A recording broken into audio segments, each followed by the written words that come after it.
Welcome to Future Epoch, where we learn more about our world.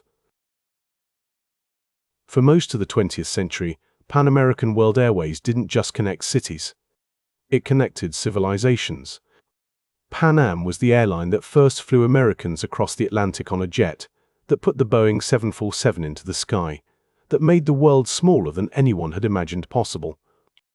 At its peak, it carried the prestige of a national symbol, even though it was never officially the national carrier of the United States. It was more than an airline. It was an idea about what the modern world could be. And then, on the 4th of December 1991, it was gone. What happened between those 2 points, between the golden age of jet travel and the quiet bankruptcy of one of aviation's greatest names, is a story about ambition, catastrophe, and the difference between surviving success and surviving change. Pan Am was founded in 1927 by a young entrepreneur named Juan Trippe, who had the conviction that commercial aviation would one day be as ordinary as taking a train. Trippe was aggressive, visionary, and relentless. He negotiated landing rights in foreign countries before anyone else thought to ask. He ordered aircraft before the manufacturers had finished designing them. He built international routes at a time when most people had never left their home state. By the late 1950s, Pan Am had become the dominant international airline in the world. It was the first carrier to operate transatlantic jet service with the Boeing 707 in 1958, and the first to put the Boeing 747 into commercial service in January 1970. The 747 was partly Juan Trippe's idea. He had persuaded Boeing's chief executive to build a plane twice the size of anything then flying, on the theory that a larger aircraft would lower the cost of the seat and make international travel available to ordinary people. He was right. The 747 changed everything. Pan Am had routes spanning every major continent. It had a corporate headquarters in New York City so iconic that the building still bears the airline's name. It had its own training academy, its own catering division, and a global reputation that no competitor could match on sheer prestige alone. The problems began quietly, the way institutional problems often do, well before anyone in leadership admitted they existed. The first crack appeared in 1978, when the United States Congress passed the Airline Deregulation Act. Before deregulation, the federal government set fares and allocated routes, meaning airlines competed on service and prestige rather than price. Pan Am had thrived under that system. It had built its reputation over decades as the premium choice for international travel. Deregulation changed the rules overnight. New low-cost carriers entered domestic markets. Price competition intensified sharply. The advantages that had made Pan Am great, its brand, its history, its global network, suddenly counted for less than the ability to offer cheap domestic connections. Pan Am had almost no domestic routes. It had always focused on international travel. Without a domestic feeder network, it could not compete with carriers like American or United, who could fill their transatlantic flights with passengers connecting from cities across the country. To solve this, Pan Am acquired National Airlines in 1980 for roughly $400 million, significantly more than analysts believed National was worth. The integration was painful and expensive. The cultural clash between the two workforces drove up labor costs. The domestic routes it had hoped to gain did not generate the revenue needed to justify the price. Through the early and mid-1980s, Pan Am sold assets to survive. It sold the Pan Am building in New York to Metropolitan Life Insurance for $400 million in 1981. In 1985, it sold its Pacific routes, some of the most historically significant routes in its network, to United Airlines for $750 million. These sales raised money but hollowed out the network that made Pan Am valuable in the first place. Every route sold was a revenue stream that no longer existed. Every asset sold was a source of future income that was gone permanently.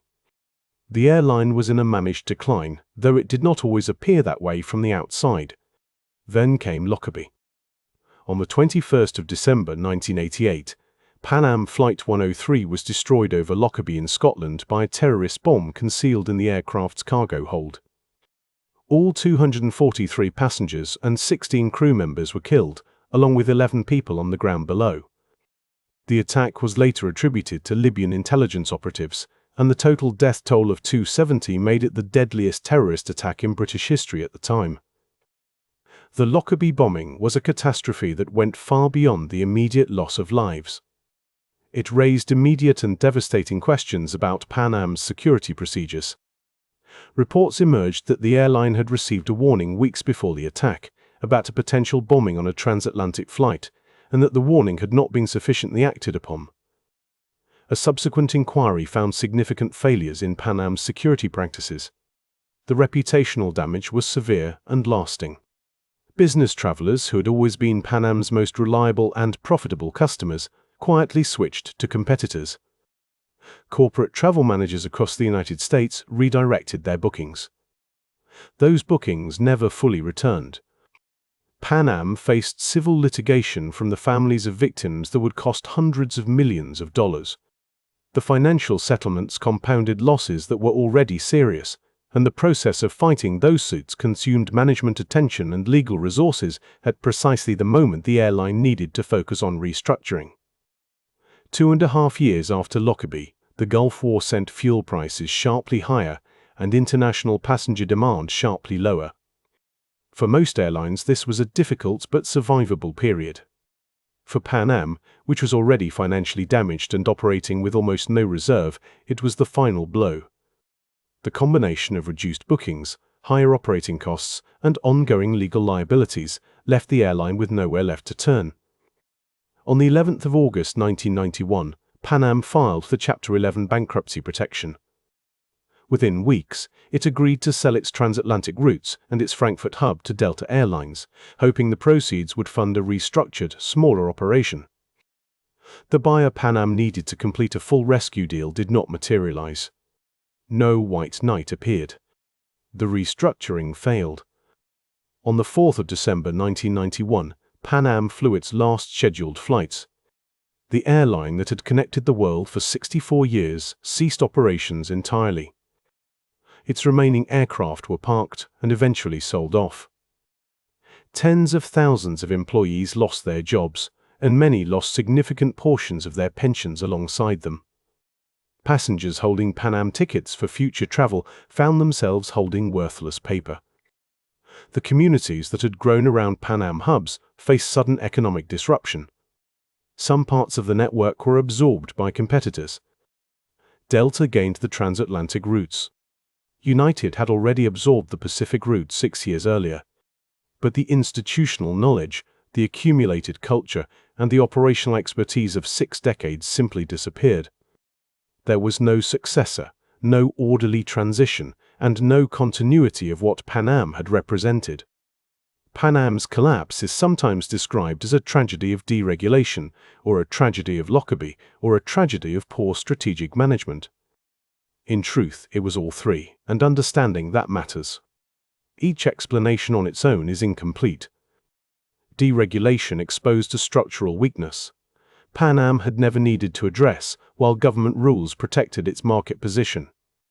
The National Airlines acquisition was an expensive and ultimately failed attempt to fix that weakness too late and at too high a price. Lockerbie accelerated a deterioration that was already underway. The Gulf War removed the last margin for error that might have allowed a recovery. No single decision and no single catastrophe destroyed Pan Am.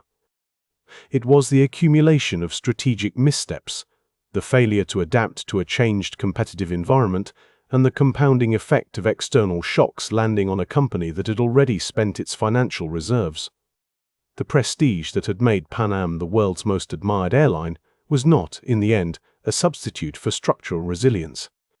The lesson extends well beyond aviation. Institutions that appear invincible often carry hidden structural weaknesses that only become visible when conditions change around them. Strength in one era can become rigidity in the next. Pan Am opened the world to mass air travel. It democratized the long-haul flight, championed the jumbo jet, and made destinations that once required a ship and weeks at sea reachable in a matter of hours. It shaped what international aviation became, and much of the global route network that exists today was built on foundations Pan Am laid. And yet, when the conditions that had sustained it changed, when the rules of competition changed, when public trust eroded, and when the financial reserves ran out, there was nothing left to fall back on. The prestige that had made Pan Am great was not a buffer against structural fragility. The buildings remain.